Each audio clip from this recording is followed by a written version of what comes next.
Hari ini tanggal 16 November 2023 dan kami diaspora Aceh beserta Aceh Sumatera Kultur serta ASN LF bergabung bersama untuk mengikuti acara internasional, Hari Internasional yang dibuat oleh kecamatan di Westmerland.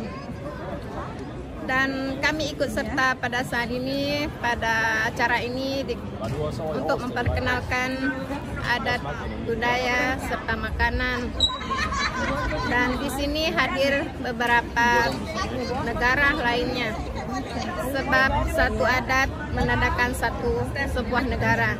Dan karena beda adat, beda budaya menandakan sebuah negara.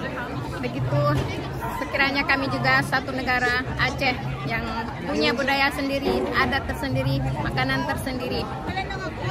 Dan harapan kami dalam keikutsertaan di hari ini, dan bukan saja hari ini, setiap kali diadakan acara nasional atau internasional, kami ikut serta dengan harapan kami agar ada satu negara atau satu organisasi yang akan menolong dan mau bekerja sama atas kemerdekaan bangsa kami, yaitu bangsa Aceh, untuk memerdekakan bangsa kami, bangsa Aceh.